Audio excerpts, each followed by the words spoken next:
Gracias, presidenta, ministro, señorías.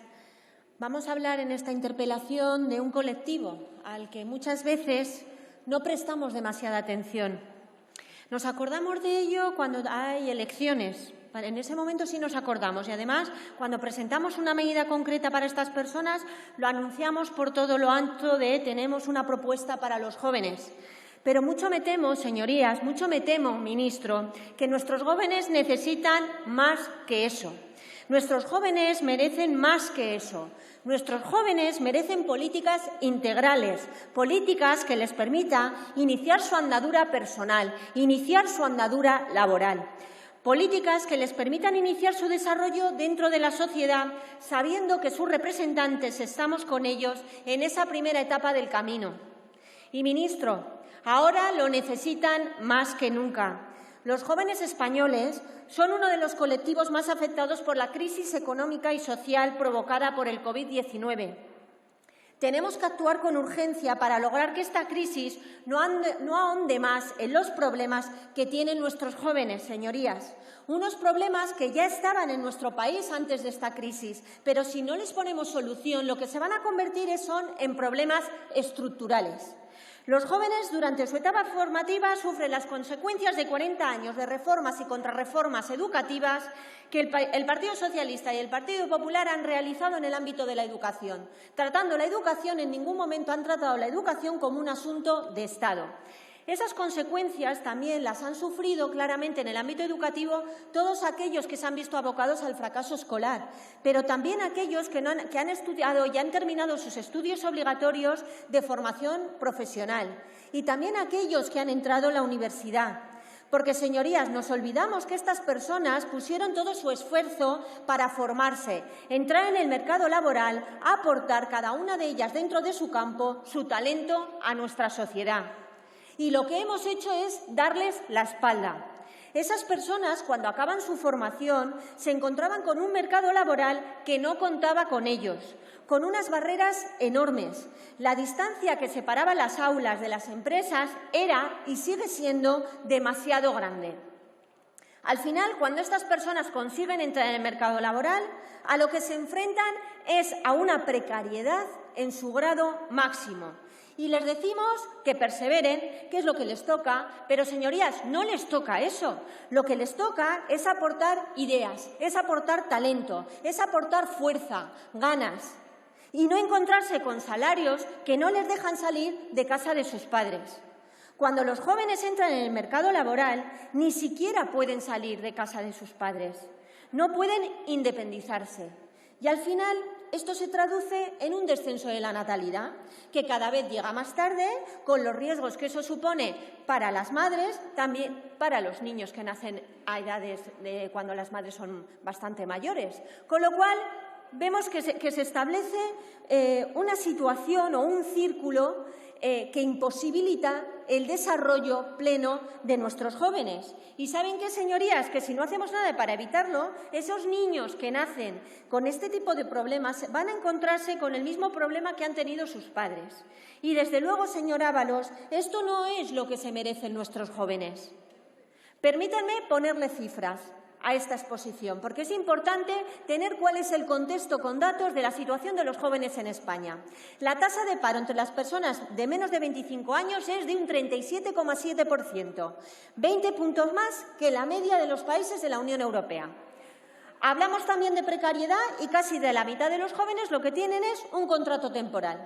Si hablamos de emancipación, actualmente solo el 4,9% de los menores de 25 años viven fuera de la casa familiar. Hace 10 años este dato era el doble. Hablamos de vivienda y tenemos que tener en cuenta que los jóvenes españoles tienen que destinar un 85% de su salario para pagar el alquiler. Y si hablamos de natalidad, somos el segundo país de la Unión Europea con la tasa de natalidad más baja. Esta es la realidad, ministro. Y parece que, aunque las cifras emitan señales de alarma, nos están pidiendo un SOS claramente, pero no estamos haciendo nada para resolverlo. Desde el Gobierno llevan unos días hablando de la España del 2050, señor Ábalos. A mí nos parece muy bien que hablemos de los retos del futuro, de tener una visión propositiva y de mejorar las generaciones futuras. Pero permítame que le diga que para que los españoles lleguen a 2050, primero hay que encargarse de los problemas de 2021 y de forma especial de los jóvenes del 2021, porque ellos serán los que nos lleven a esa España del 2050.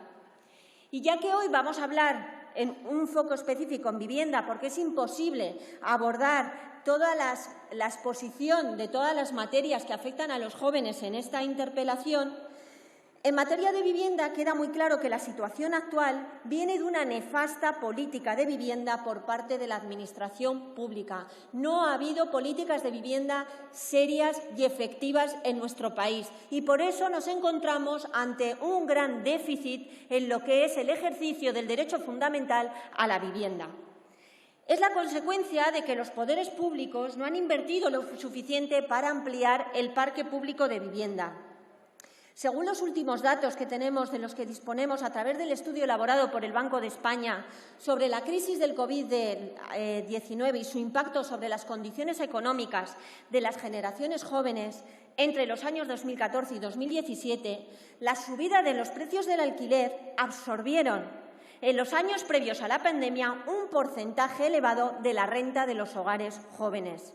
Según los resultados del Banco de España en lo relativo a esta última cuestión, casi el 40% de los hogares que alquilan una vivienda destinaron el 30% de la totalidad de sus ingresos a pagar la vivienda. Estamos por encima de países como Alemania o Italia. Esta situación debería ser inconcebible en un país con una tasa de paro juvenil cercana al 40% y una tasa de temporalidad de más del 67%. Y, señorías, es cierto que el acuerdo de Gobierno que firmaron el PSOE y Unidas Podemos incluía una serie de medidas para garantizar el derecho a disfrutar de una vivienda digna.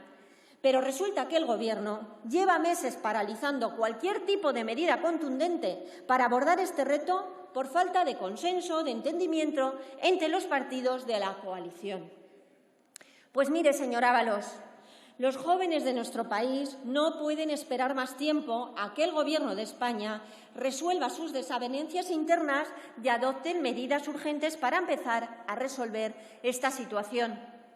Desde Ciudadanos ya hemos dicho en numerosas ocasiones que no estamos de acuerdo con limitar los precios del alquiler, que es una medida insuficiente y negativa como herramienta en aquellos países en los que se ha puesto en marcha. Estamos radicalmente en contra, pero eso no quiere decir que dejemos de trabajar. Por eso construimos y planteamos alternativas. Desde Ciudadanos tendemos la mano al Gobierno, señor Ábalos, y les decimos que si ustedes realmente quieren ayudar a los jóvenes a emanciparse, deben aumentar la oferta de vivienda pública en régimen de alquiler. Deben potenciar la colaboración público-privada y aumentar las garantías de cobro y de integridad del inmueble a los arrendatarios. Señorías, ministro, debemos reorientar las políticas públicas de vivienda impulsadas hasta la fecha a través del Plan Estatal de Vivienda. Como he dicho, es urgente iniciar políticas públicas para aumentar el número de viviendas públicas en alquiler. Además, tenemos que dar prioridad a la construcción de este tipo de inmuebles frente a los que se destinan a la venta y debemos desarrollar también mecanismos de colaboración público-privada que ofrezcan a los arrendadores garantías de cobro, entre otros beneficios, a cambio de alquileres asequibles para aquellos ciudadanos que se encuentran con mayores dificultades para acceder a una vivienda. Desgraciadamente, señor Ábalos, el Plan Estatal de Vivienda, el actual, no presenta medidas ambiciosas en este ámbito. La disposición contemplada en el programa Ayuda a los Jóvenes se articula a través de transferencias económicas a inquilinos con ingresos reducidos, que sean menores de 35 años.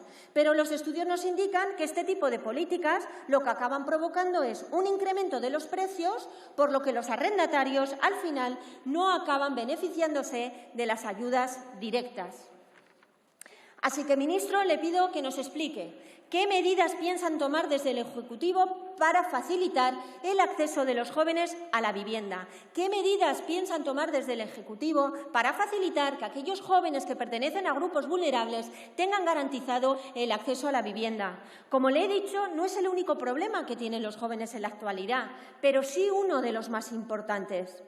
Desde Ciudadanos ya les hemos propuesto una línea de actuación y queremos saber qué camino piensan recorrer. Si es el de abordar los problemas de la juventud con valentía o seguirán la senda del populismo y la ineficacia. Muchas gracias. Muchas gracias, señora Jiménez.